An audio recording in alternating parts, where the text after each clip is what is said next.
Week 4 of the fantasy baseball season, and here's a few hitters I look to add off the wire this week. The first guy, Harold Ramirez of the Tampa Bay Rays. So this Ray team, I say year in and year out, guys on the cheap contracts, and these guys produce for the Ray team, and this is why, obviously, they make the playoffs pretty much every season, is this Ray team. Low risk, high reward type of players, and Harold Ramirez, who's bounced around from the Marlins, Cubs, and now here with Tampa Bay, he's found a home. Is off to a great start this season. On the season here, 5 home runs, 10 RBIs, 10 runs scored, only 60 at-bats on the year, a 382 average and a 433 on base. Obviously, those crazy numbers in batting average and on base isn't going to stick here for Ramirez, but believe it or not, last season he did hit 300. He did have a 343 on base and only 6 home runs, but this season he's finding the power. And this Ray team here, obviously, what a great start to the season, led by Ramirez. So right now, some decent versatility as well for Ramirez. First in outfield, he qualifies. And over the last few games here for him, he's gone out there and he's producing multiple hit games pretty much every day. April 17th at the Reds 2-for-4. April 18th at the Reds 2-for-5 with a run. April 21st versus the White Sox, 2-for-3, a homer, 2 RBIs, 2 runs scored. April 22nd versus the White Sox, 2-for-4. And April 23rd versus the White Sox, 1-for-4 with a homer. So right now, most likely the top pickup of the week here as a bat is Harold Ramirez. Fantasy owners definitely should go out there and get him. And right now he's out there in 73% of fantasy leagues. But if this hot start continues by a week or two, he won't be out there in many leagues for fantasy owners to go out there and get him. The next guy's Andrew McCutchen of the Pittsburgh Pirates. So on his return to the Pirates this season, McCutchen's off to a hot start after the last few seasons. Low batting average it's been for him, but showing pop. But so far this year, 4 home runs, 9 RBIs, 11 runs scored, 3 stolen bases, a 277 average, and a 388 on base and 69 at-bats on the season here for Kutch. The Kutch, obviously a former MVP many seasons ago with this Pittsburgh Pirate team, but he's bounced around over the last few seasons with the Pirates to the Phillies, then to the Milwaukee Brewers, and now back to the Pirates. So the last few games here for McCutchen: April 17th at the Rockies, 2-for-6 with a homer. April 19th at the Rockies, 2-for-5, a homer, 2 RBIs. April 20th versus the Reds, 0-for-4. April 21st versus the Reds, 0-for-3 with a run. And April 23rd versus the Reds, 1-for-4. So right now, this Pirate team playing great baseball. They're off to a good start. I don't know if it's beginning of the season luck, but some younger guys and unknown guys have obviously produced so far, this Pirate team, especially their starting rotation.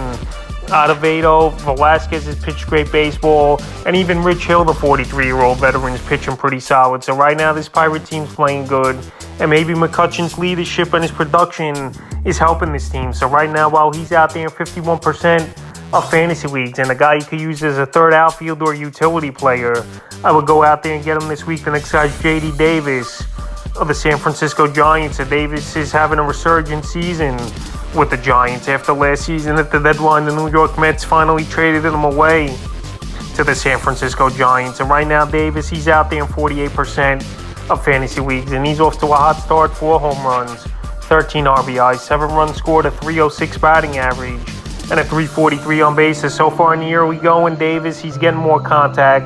He's cutting down on the strikeouts a little bit, and he's an everyday guy right now in the heart of the lineup for this Giant team, batting 3rd or 4th on most nights. April 18th at the Marlins, 3-for-4. April 19th at the Marlins, 1-for-5. April 20th versus the Mets, 1-for-4. April 21st versus the Mets, 0-for-4. And April 23rd versus the New York Mets, and that one, 0-for-3. So right now, Davis, he qualifies at 1st and 3rd, and he's hitting the baseball great. No doubt about it, things could slow down for him, and he could get back on the waiver wire. But right now, while he's one of the hotter hitters in the early going on the waiver wire in the first few weeks of the season, he's a guy to go out there and get this week. The next guy, Taylor Walls of the Tampa Bay Rays. So right here, another guy just like Harold Ramirez. Taylor Walls coming out of nowhere and an unknown player, and he's going out there and he's playing great baseball for this Ray team. So one of the top pickups in terms of percentage this week, going up 46% owned. He wasn't even owned in any fantasy leagues, and now he's only available in 54% of leagues. So Walls, he qualifies at 2nd, 3rd, and shortstop. So on the season, I know a small sample size, only 42 at-bats, 3 home runs though, 8 RBIs, 16 runs scored already, 2 stolen bases, a 333 batting average, and a 440 on base. So Walls last season, he did have 407 at-bats, but like I said, he was an unknown. and it was a horrible year for him, only hitting 172, but so far out of the gate this year, he's getting more of an opportunity, and he's hitting for average, but he's another guy that could fizzle out pretty quick and only be a couple week help for fantasy owners. But right now, while he's playing great baseball and he's versatile as Walls, he's a guy to go out there and get on the wire. April 15th at the Jays, 1 for 3 with a homer. April 16th at the Jays, 1 for 4 with 2 runs and a stolen base. April 18th, a monster game at the Reds, 4 for 5, 2 home runs, 4 RBIs, 4 runs scored. April 19th, the Reds 1 for 3 with a run and a rib. And April 22nd versus the White Sox, 0 for 2 with a stolen base. If you need stolen bases, runs, and some batting average, that's his specialty right now for Walls. And I would go out there and get him available in 54% of fantasy leagues. The next guy is Joey Gallo of the Minnesota Twins. So Joey Gallo, obviously, it was a horrible fit for him with the New York Yankees, even though I thought it would have been great for him with that short porch in right field to have monster seasons. But last season with the Yankees and Dodgers was a total down season with 19 homers and 47 RBIs with only a 160 average. But so far here with the Twins, he's off to a solid start as Gallo. 5 home runs, 11 RBIs, 7 runs scored, at 258 average is amazing for Gallo, even though I know it's only 34 at-bats so far in the season and a 361 on base. But the thing you expect with Gallo throughout his career, big power numbers, poor batting average, a lot of walks and good on base, and also a guy who's going to strike out almost 200 times a year. But right now, Gallo is playing pretty good baseball for this Minnesota Twin team, and I just think he's a small market guy, obviously, is Gallo, with all those seasons with the Texas Rangers, a team that doesn't get a lot of national publicity. But anyway, the last few games here for Gallo after coming off the injured list: April 19th at Boston, 2 for 5 with a homer, 3 RBIs. April 20th at the Red Sox, 0 for 3. April 21st versus the Nats, 1 for 1 with a homer. April 22nd versus Washington, 0 for 4 with a run. And April 23rd versus the Nats, 0 for 3. So if you're just looking for power and a guy in points league, especially if he can hit a few home runs a week, he'll get you those decent points weeks. Joey Gallo is definitely a good pickup, especially in points league, more than category leagues. And right now, he's available in 63% of fantasy leagues. The next guy is Jonah Heim of the Texas Rangers. So Jonah Heim last season, a solid year with the Texas Rangers. And right now, he's a monster pickup this week as well, added in 50% of fantasy leagues. And right now, he's only out there, Jonah Heim, in 53% of leagues. On the season, 4 home runs, 16 RBIs, 12 runs scored, a 320 batting average, and a 417 on base. And we know catch is one of the weakest positions, if not the weakest position in fantasy baseball. And Heim right now, he's going out there and he's playing good baseball. April 16th at the Stros, 1 for 1 with a run and 2 RBIs. April 17th at the Royals, 1 for 3. April 19th at the Royals, 2 for 4, a homer, 3 RBIs, 3 runs scored. April 21st versus the A's, 1 for 3, a homer, 3 RBIs. April 22nd versus the A's, 1 for 2 with 2 RBIs. And April 23rd versus Oakland, 1 for 4. So right now, there's 4 ball games for him. He's tearing it up with 8 RBIs, and right now one of the hottest pickups on the waiver wire this week. And after this week, he probably won't be available in many leagues. So you go out there and get him right now, especially if you need help at the catcher position. Next guy's Connor Joe of the Pittsburgh Pirates. So like I mentioned early in the video, the Pirating ways with a lot of unknown guys and guys who bounced around or even youngsters. And right now, Connor Joe's one of them.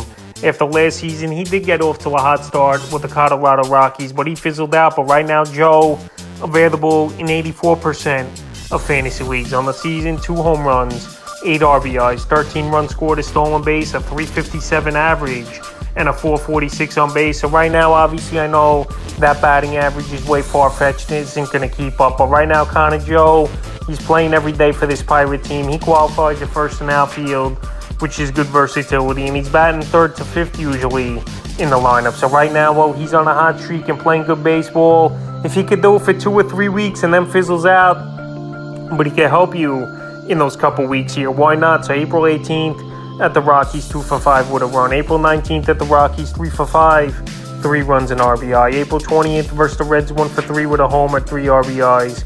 April 21st versus the Reds, 3 for 3 with 2 runs. April 22nd versus the Reds, 0 for 3. And then April 23rd in that one, he only had a pinch hit appearance and walks. So right now, while he's bringing batting average, runs scored, and on-base percentage, is Connor Joe. And a guy who doesn't strike out a lot throughout his career, he's definitely a guy to go out there and get. And if he fizzles out, like most players, you just drop them back to the waiver wire. But right now, if you could get guys that can help you out, even for a few weeks, to win a couple matchups or whatever the case may be and help your fantasy team, this will be the time to do it. The next guy, Mauricio Dubon of the Houston Astros. So Dubon surprisingly still out there in tons of leagues at 78%, with a guy who's on a 17-game hitting streak and has great versatility as well in fantasy baseball. Qualifies at second, short, and outfield. So on the season here for Dubon, playing every day, no home runs, 4 RBIs, a stolen base, 15 runs scored, a 333 batting average, and a 347 on base. So a guy who swings early in the count, who's Dubon, obviously with only a 347 on base to the 333 batting average. Finds a lot of contact, only 4 strikeouts on the season here for Dubon and 76 at-bats. So he's going to put the ball in play. He's got good versatility on a 17-game hit streak, but he's a guy that's more qualified for category leagues, I think, than points league. He is Mauricio Dubon, because he'll help you in batting average and on-base percentage and runs scored, and he won't strike out as much. So right now, the last few games here for Dubon: April 18th versus the Blue Jays, 1 for 5 with a run. April 19th versus the Blue Jays, 1 for 4 with a run. April 21st at the Braves, 3 for 5, 2 runs scored, an RBI, a stolen base. April 22nd at the Braves, 1 for 5 with a run. And April 23rd at the Braves, 1 for 4 with a run. So right now he's the table setter for this Houston national team, and he's playing a great part right now, obviously with a 17-game hit streak, and with this Astro team winning 4 in a row right now. So Dubon should get a little more adds this week, I believe, here. Like I said, batting average, he's going to help in an on-base percentage, but everything else, and runs, but everything else, he's not going to show power, and he's not going to drive in a lot of runs. But if you need a batting average guy and just versatility, Dubon definitely will bring that for fantasy owners. And like I said, he's still out there in 78% of fantasy leagues. Next guy's Brandon Marsh of the Philadelphia Phillies. So Marsh, last season, a great acquisition for this Philadelphia Philly team. A guy they traded for at the trade deadline. And obviously he was part of them making it to the World Series with good defense and good at-bats and stuff like that in the postseason. And so far, he's off to a rocking start on the year. He has Marsh, 4 home runs on the season, 13 RBIs, 14 runs scored, a 359 batting average, and a 438 on base. So right now, he's off to a red-hot start. This Philly team needs to do all the offense they can get, with a lot of guys struggling, and obviously with Hoskins out for the season and Bryce Harper with no timetable to return. So right now, I know he's not available in many fantasy leagues, only out there in 42% of leagues. Here's Marsh. But if he's still out there by any chance, he's definitely a guy to go out there and get on the wire this week, April 18th, in a doubleheader at the White Sox, 2 for 8 in that one. April 19th, the White Sox, 2 for 4 with a homer. April 20th versus the Rockies, 0 for 2. April 21st versus the Rockies, 1 for 3 with a run. April 22nd versus the Rockies, 1 for 2 with a run. And April 23rd versus the Rockies, 1 for 2 with a homer and 2 RBIs. So right now, Marsh playing great baseball. He's had a lot of hits over the last couple weeks here.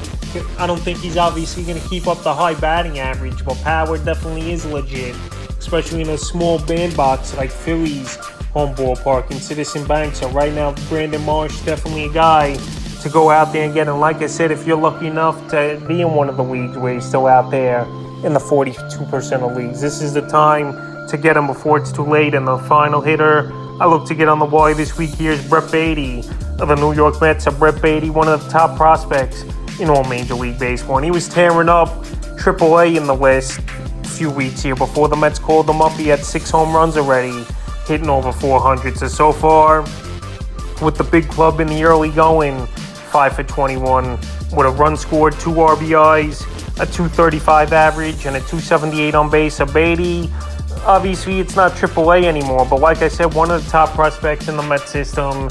And the only thing is, he's not starting versus lefties, and I think the Mets should just throw the kid out there each and every day. And this Mets team does need offense in the bottom half of the order. So right now, Baty available, surprisingly, still in 47% of fantasy leagues. So the last few games here for Baty: April 18th versus the Dodgers, he pinched hit, 0 for 1.